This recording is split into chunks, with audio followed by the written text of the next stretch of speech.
I am bewildered by how rudely bosses treat their employees. And we have so much data that shows tough love works for a small percentage of people, which was the classical boss, right? You yell at them, you scream at them, you give them tough love, Marine style, whatever. But the data clearly shows that for the majority of people, you treat them nice and you kind of encourage them, and they will do amazing things for you.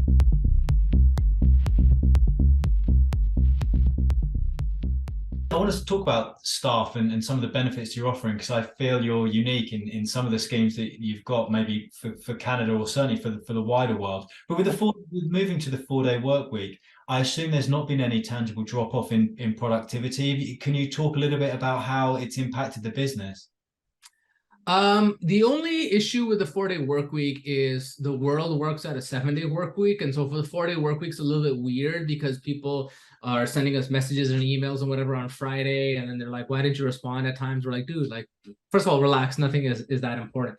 I don't think the productivity impacted much. I think the average person during the average course of a business day takes a lot of time off, kind of dicks around or gets distracted or, takes a 40-minute bathroom break. So instead, I think most people, there's always scammers. So we when we hire, we put people through the ringer, and the ringer is not like Google with 19 interviews. We're more just like, what kind of human being are you, right? Are you an adult? Because we're going to treat you with respect as an adult. We're going to we're going to imagine you as a responsible adult. And if we tell you to do X, you'll get your X done. I don't care how you get the X done. I don't care if you work from 9 p.m. to 5 a.m. or work from 9 a.m. to 5 p.m. or work for an hour and go sleep for 2 hours and work for an hour. As long as you're getting your stuff done, I don't care. And so in that scheme, in that context, the 4-day work week hasn't really made much of a difference because people are just wasting time less, or they put all their let's say chores and stuff to do on the Friday. You have to go to the doctor, you have to go to the vet, you have to get a teeth clean, you have to do all, there's always like, you have to get your driver's license.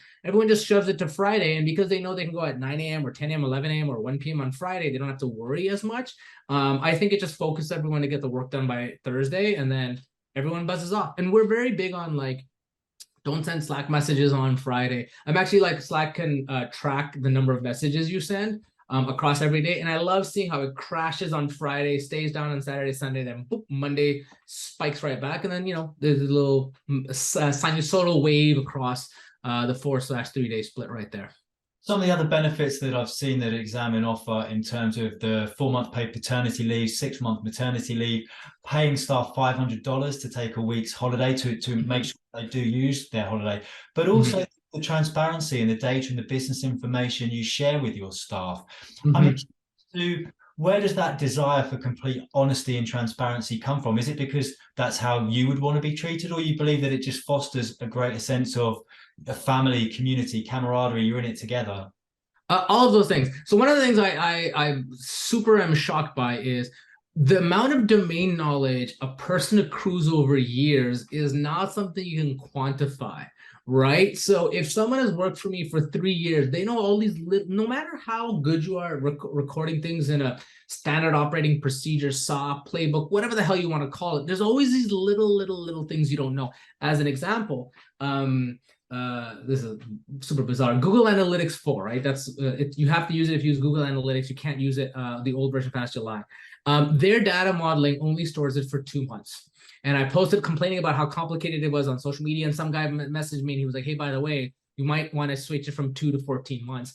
I did it. I didn't write it down anywhere. I told my front-end developer, he might remember it, but nobody else knows. And I didn't write it down because it's like the most minutia of minutia. Like, what is the chance we'll change our Google Analytics? But now, let's say, I leave and the front-end developer leaves and something happens and they change the Google Analytics for a different account. Suddenly, all the numbers are going to go off because they went from 14-month full attribution to just 2 months, right? There's all this little thing. So to me, the worst possible outcome, almost always the worst possible outcome, is having an employee quit because of reasons from you, right? Like the top two reasons people quit is they're not paid enough and they hate their boss. Right. So I think we can take care of the second one. We can work on the first one too in different ways.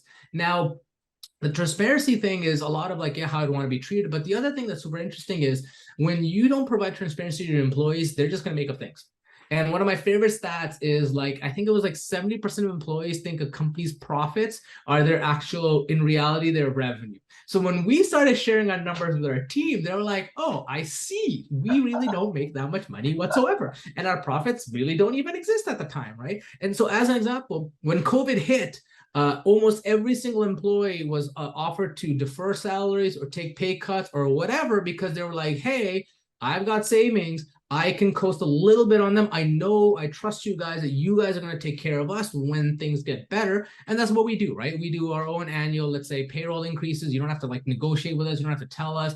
We realize how much inflation is. We try to stay on top of all those kind of things. And so really it is, how would I want to be treated? And we know time away from work is critical. Like every genius person in the back in the day, Albert Einstein, I was going to say Thomas Edison. I don't even really like him that much, but we'll throw him in. Charles Darwin, all these guys, they frequently went on breaks. They frequently took walks. They took quiet times, because your brain is always kind of churning things, right? You might see a bird and you're like, oh, that's an interesting. Oh, the chime is interesting. Maybe we should do this. Maybe we should do that. So to me, it's almost selfish to me, where I'm like, yeah, take your time off, take relax. It's not the end of the world. Nothing we do is the end of the world, right? It's like if we get a page wrong for a day, it's ideal, but no one's gonna die from it. No one's gonna get injured grievously from it, because we have like so many steps that generally it's like more nuance and context stuff that we miss.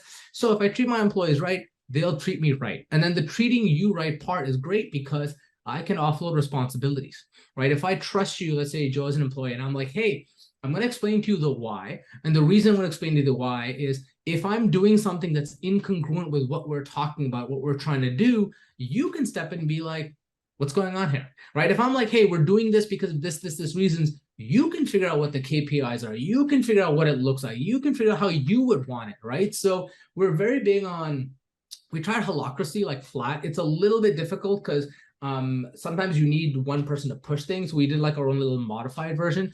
Kamal and I exist, and then everyone else is quasi flat. Everyone is considered a colleague, and then their team leads in the respective areas. So no one's your boss, but they're the ones in charge of pushing things forward. So there's consensus building, all that kind of stuff. But at the end of the day, you treat your humans right, they will never leave. And so in the last 5 years, we pretty much had nobody ever leave the company because they know they're going to be treated right. We're going to take care of them. Easy example, we even had our annual retreat in Mexico because we have 3 employees outside of North America, and it's hard for them to get visas to US and Canada, especially during COVID because everything was shut down. And so that was a signal to the entire team that we will put in the time and effort to take care of the entire team, not just the North Americans or this specific or that specific. So, and the other final thing with the transparency thing is, and autonomy, is it reduces like politics. Like I don't remember the last time, maybe in the course of a year, if I talk to a fellow person who has, let's say, at least 20 employees, there's at least some kind of drama once a week, right? We get it once every 6 months, I would say, because in general, you hire for nice, friendly people, and you treat them right, and you go like, yo, if you need to take a sick day, take a sick day. And you make that risk, you take that bet that maybe 1 out of 100 will abuse it, but the other 99 won't. So why would you punish the other 99 because of the behavior of one asshole, right? Like it's insane, because everyone else then now is like, like that's why you can't have nice things. Like you're punishing all these innocents for the actions of a bad thing. And as the boss, my job is to cut that one person out, so the other 99 are only the ones that are left, and none of them cause me headaches. So that was my long short version. Is it makes my life easy. It makes everything easier for me. So I am bewildered by how rudely bosses treat their employees. And we have so much data that shows tough love works for a small percentage of people, which was the classical boss, right? You yell at them, you scream at them, you give them tough love, Marine style, whatever. But the data clearly shows that for the majority of people, you treat them nice and you kind of encourage them, and they will do amazing things for you. So that's why. Yeah, it certainly feels as though most companies are at the other end of the spectrum compared to you guys, and still treating staff like little school kids. You've got to be there at a certain time. You have to finish at a certain time, even if you've done all your work. And it just creates an environment where people will drag tasks out to fill up the time, right? And I think the sooner we can move to a model more like the one you just talked about, you're going to have a happier workforce, you're going to have a healthier workforce, productivity is probably going to go up, and it's going to be a win-win, right? But it's going to take time for bigger companies to get there.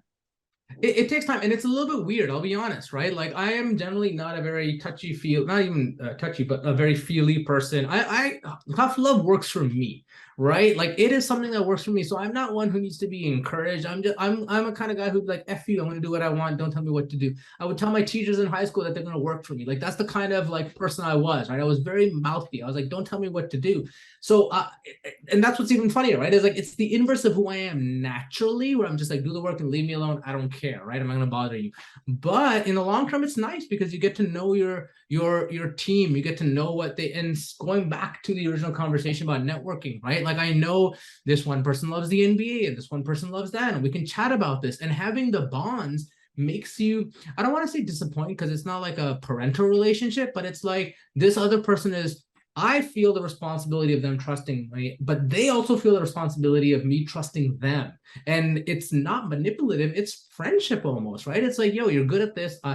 If a copy editor says X is better than Y, unless I feel very strongly over Y, I would be like, yeah, man, you're the person's job. Like, this is your job. I'm not the super, I'm smart, but I'm not that smart. So let's go with what you said. And sorry, I've even found that even when you know an employee is wrong, sometimes letting them learn the mistake, if it's a small thing, is worth it, right? Because then they're like, I didn't think about this, or I didn't realize this, or oh wow, this is so obvious in hindsight. They will never make that mistake ever again in their life. If you don't let them make that mistake, it's very possible in some worse situation they don't make that connection, and it's just worse for everybody that way.